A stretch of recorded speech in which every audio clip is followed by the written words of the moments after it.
والهدى باعث الإنعام سيد الهدى شفيع الهدى وأعطانا حضرة محمد المصطفى المصطفى صلى الله عليه وسلم وعلى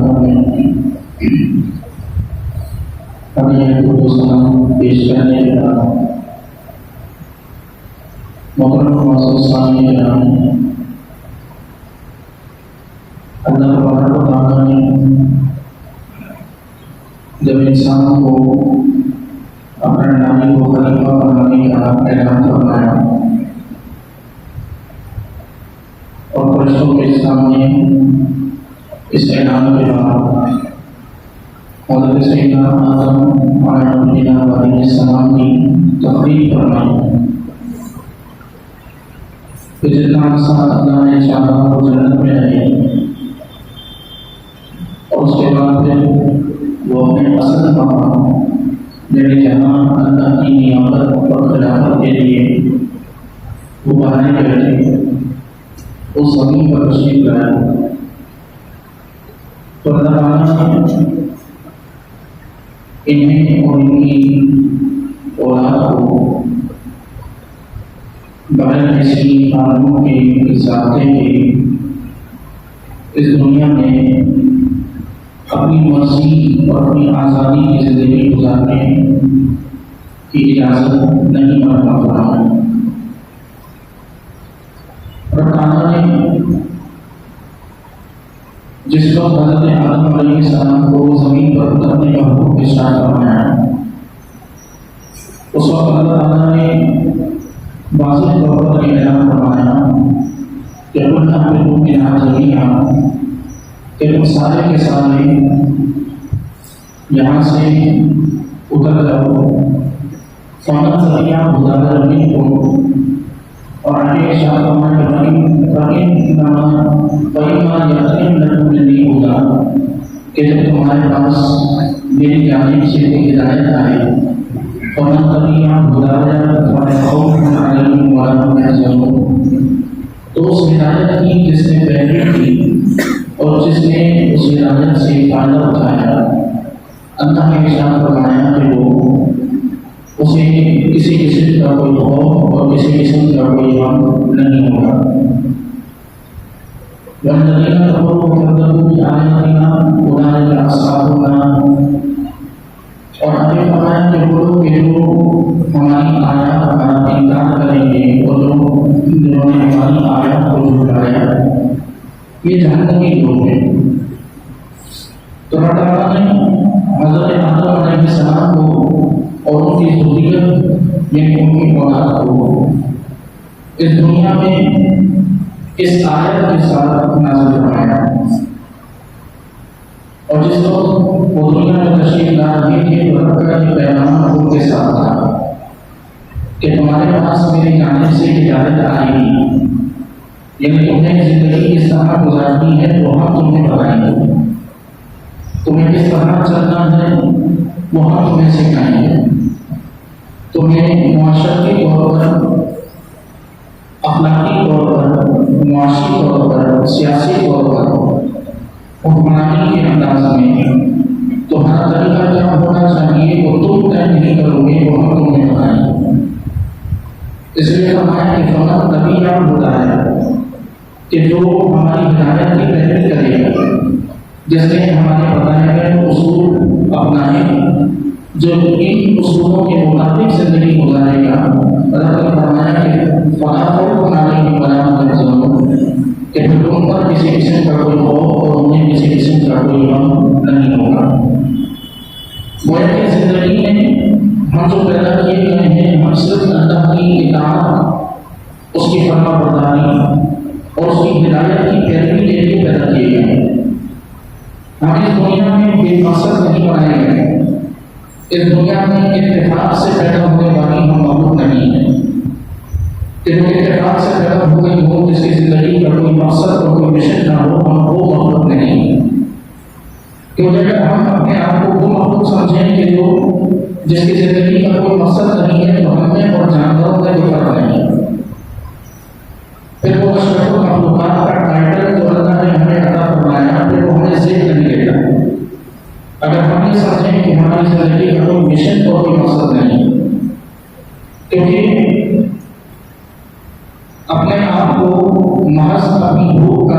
پیاس کا اور اپنی نفسانی خواہش کا اہتمام کرنا یہ جانوروں کا کام ہے، اور جانور اپنی زندگی اسی میں گزار دیتا ہے۔ اس کی زندگی کا کوئی مقصد نہیں ہے، اس کی زندگی کا کوئی مشن نہیں ہے، وہ اپنی زندگی محض اپنی بھوک کو مٹانے کے لیے، اپنی پیاس کو بجھانے کے لیے، اپنی خواہش کو پورا کرنے کے لیے وہ گزار دیتا ہے۔ اگر انہیں تین مقصدوں کے لیے انسان کی زندگی گزار دے تو انسان اور جانور میں کوئی فرق نہیں۔ اور اللہ نے انسان کو اپنا نائب بنایا، تو نائب ظاہر ہے کہ جانوروں جیسا کیسے ہو سکتا ہے؟ اگر اس انداز میں نائب بنانا ہو تو پھر بہتر انداز میں یہ کام تو جانور ہوا کرتے ہیں، بہتر انداز میں شکار سے لے کر اپنی بھوک اور پیاس مٹانے اور بجھانے تک کا کام یہ جانور بھی اچھے انداز میں کرتے ہیں۔ پھر اللہ نے ان جانوروں کو بھی اپنا نائب نہیں بنایا، انسان کو یہ ٹائٹل عطا فرمایا اپنی نیابت کا، اپنا خلیفہ ہونے کا، پھر تمام مخلوقات میں سب سے اشرف ہونے کا، جو یہ بتاتا ہے کہ انسان کو کسی اعلیٰ مقصد کے لیے بنایا گیا ہے۔ انسان کے دل میں ہمدردی پیدا کی ہے،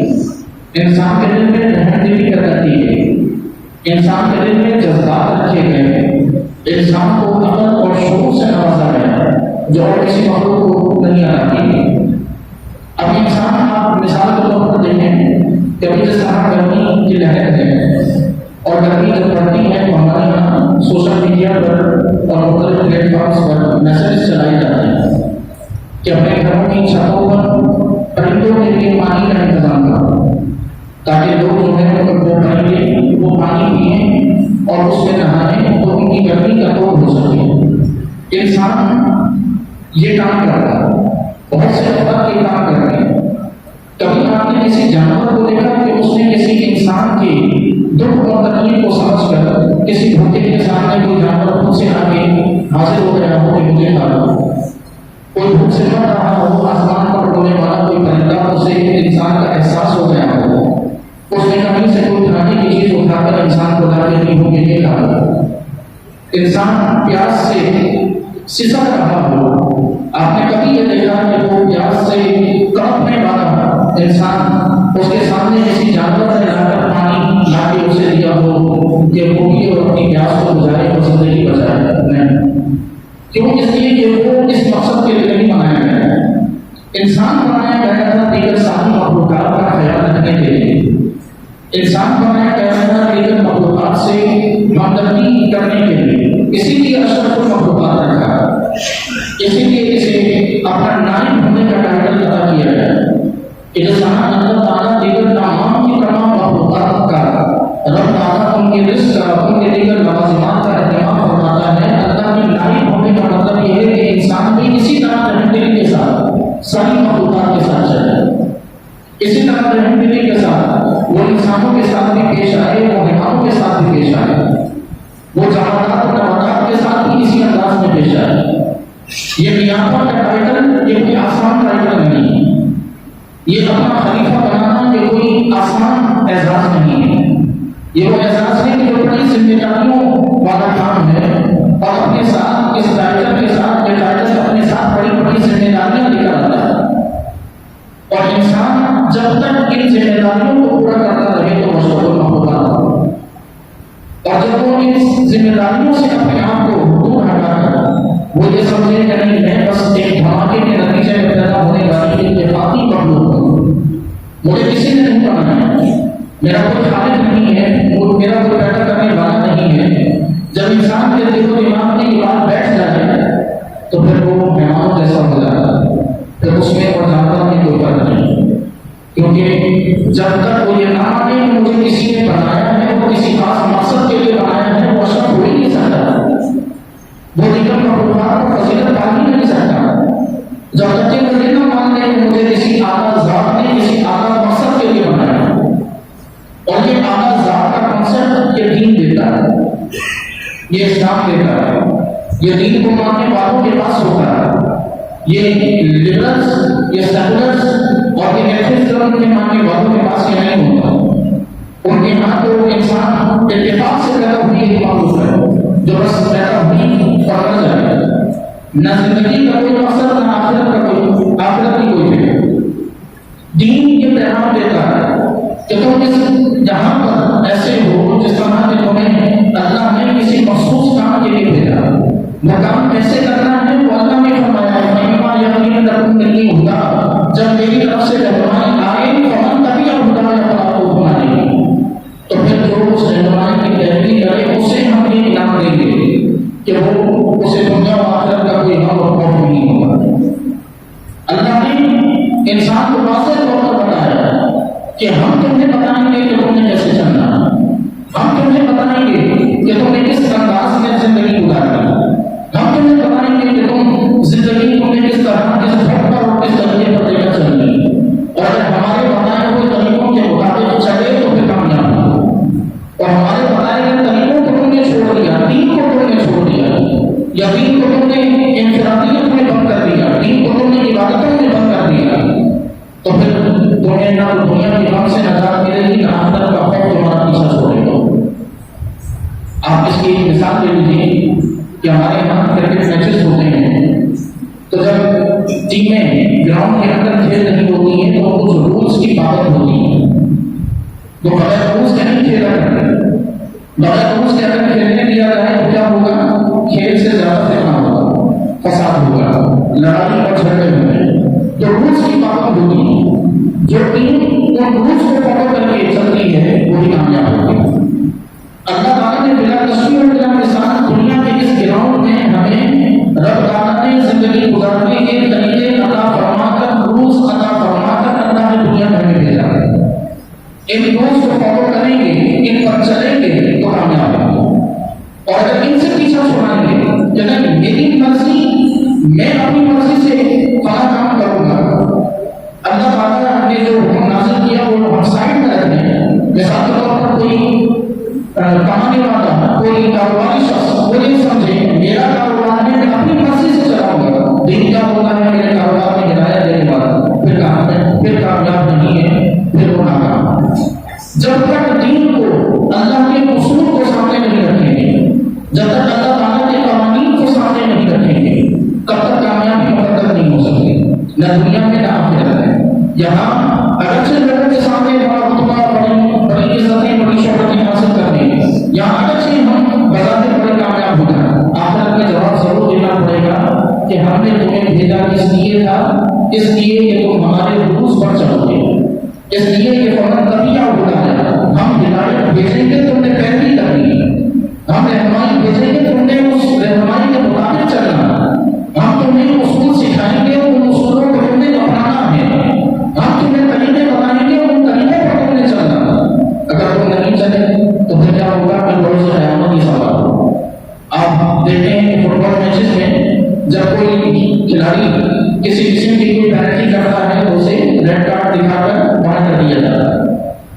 اور اسے پھر کھیلنے کی اجازت نہیں دی جاتی۔ کسی اور گیم میں بھی کسی قسم کی اگر کوئی پینلٹی کرتا ہے تو کیا اسے پابندی لگا دی جاتی ہے اور کھیل سے دور کر دیا جاتا ہے۔ جب ہم بھی اپنی زندگیوں میں پینلٹیز کریں گے، اللہ کے رولز کو توڑیں گے، اللہ کے قوانین کو توڑیں گے، تو ہمیں رب تعالیٰ نے زندگی کی کامیابی کی طرف جانے والے لوگوں میں سے نکال کے ناکام لوگوں کی طرف کھڑا کر دیا۔ اللہ نے ہمیں کامیابی کی طرف نہیں جانے دینا ہے، پھر وہ جو کامیابی سے لوگ اللہ کے رولز کو فالو کرتے ہوئے جنت کی طرف جا رہے ہیں، رب کی رضا کی طرف جا رہے ہیں، اللہ نے وہاں سے اٹھا کے ناکام لوگوں میں شامل کر دیا۔ پھر ناکام لوگوں میں آپ گئے جو ہے وہ انسان اپنے آپ کو انہوں نے کہانی راجے کے کی مشاورت اختیار کرتے ہوئے انسان اپنے آپ کو اگر سے کامیاب سمجھتا ہے، لیکن وہ اللہ کی نظر میں کامیاب نہیں ہے۔ تو یہ دین ہمیں پابند کرتا ہے، یہ دین ہمیں سکھاتا ہے، یہ دین ہمیں بتاتا ہے کہ ہم زندگی میں اس دنیا میں بے مقصد نہیں آئے ہیں، اس دنیا میں ہم بیکار نہیں پیدا ہوئے۔ اللہ نے ایک چھوٹی کو بیکار نہیں پیدا کیا، تو اتنی عظیم مخلوق کو کیسے بیکار نہیں پیدا کرنا؟ اللہ تعالیٰ نے کسی پھل کو، کسی پودے کو بیکار نہیں پیدا کیا، کیڑے مکوڑے زمین کے اندر موجود رہنے والے کیڑے مکوڑوں کو نے بیکار نہیں پیدا کیا، تو اتنی عظیم مخلوق کو کیسے اس نے بیکار پیدا کیا کہ جس کی زندگی کا مقصد کھانا پینا اور مر جانا؟ یہ زندگی کا ایک مقصد جانوروں کا ہوتا ہے، ہماری زندگی کا مقصد اللہ کے دین کو نافذ کرنا، اللہ کے قوانین کو نافذ کرنا،